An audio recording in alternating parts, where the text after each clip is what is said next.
지금 조국 대표가 수감 절차를 받기 위해서 구치소 앞에 도착을 했습니다.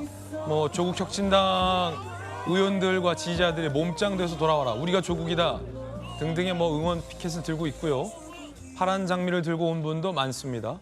조국 대표 징역 2년을 선고받고 구치소에 수감 절차 됩니다. 조국 대표가 민주화 운동을 한 게 아니고요. 독립운동을 하다가 수감되는 것도 절대 아닙니다.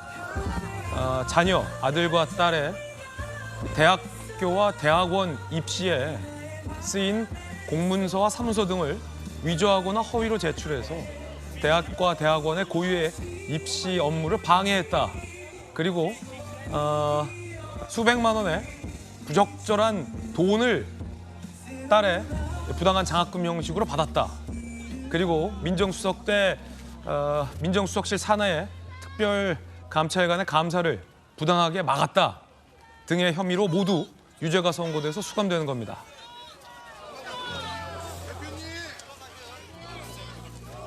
하지만 조국 대표는 지금까지 본인의 잘못에 대해서 인정을 하지 않았습니다. 재판부도 그 부분에 대한 질타가 분명히 있었고요. 대법원에서도 3심 유죄가 확정됐고 사법 판단을 따르겠다라고 밝혔지만 국민들 앞에 미안하다거나 죄송하다라는 사과를 하지 않아서 논란이었습니다. 본인이 따르지 않겠다고 해도 안 따를 방법은 없습니다. 따라야 합니다, 무조건. 그래서 징역 2년, 대법원의 최종 판결에 따라 조국 대표는 구치소에 수감됩니다. 박지원 민주당 의원은 최근 2년 다 살게 두지 않겠다, 사면 복권해주겠다라고 마치 정권을 잡은 듯 얘기해서 비판과 논란에 오른 바도 있었습니다. 그랬던 이 조국, 5년이 넘게, 조국 사태 이후 5년이 넘게 걸렸던 최종 판단, 결국 유죄가 선고돼서 의원직과 대표직이 박탈됐고 향후 7년간 선거에 나올 수 없게 됩니다. 과연 구치소 수감 직전 죄송하다라는 말을 할지, 본인의 잘못에 대해서 반성을 할지, 아니면 여전히 역사의 법정을 찾을지 들어보겠습니다.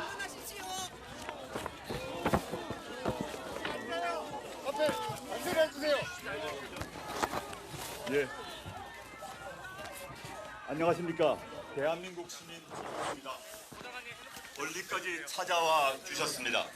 고개 숙여 감사 인사드립니다. 저는 법원 판결의 사실 판단과 법리 적용에 동의하지 못하지만 대법원 선고를 겸허히 받아들이고 국법을 준수하는 국민으로서 의무를 다하기 위해 이곳에 왔습니다. 영어 생활 동안 저의 흠결과 한계를 깊이 성찰할 것입니다.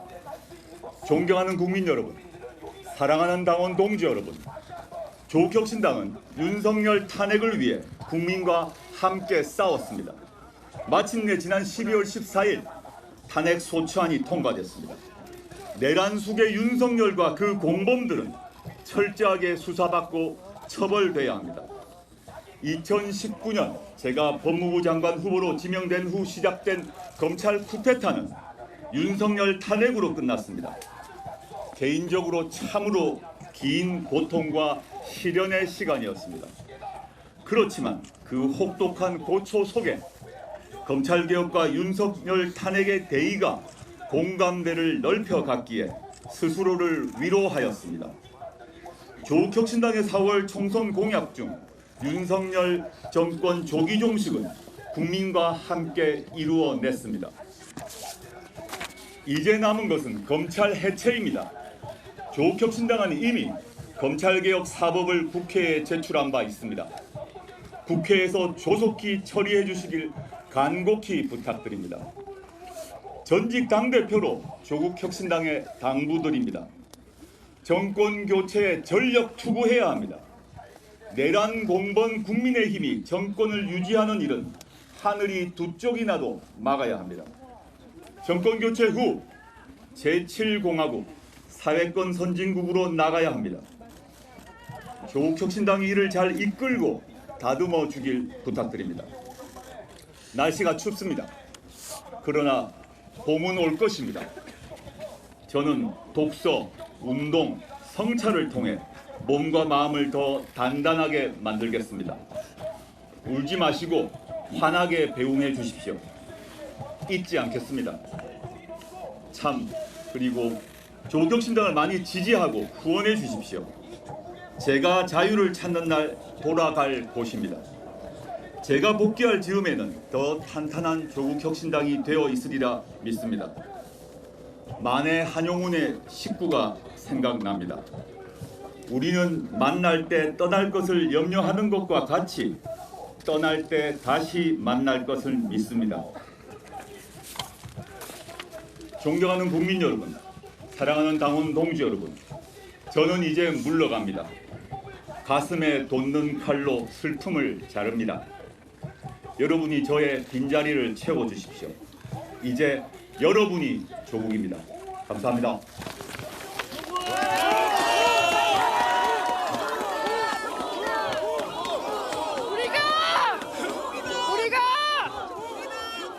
네.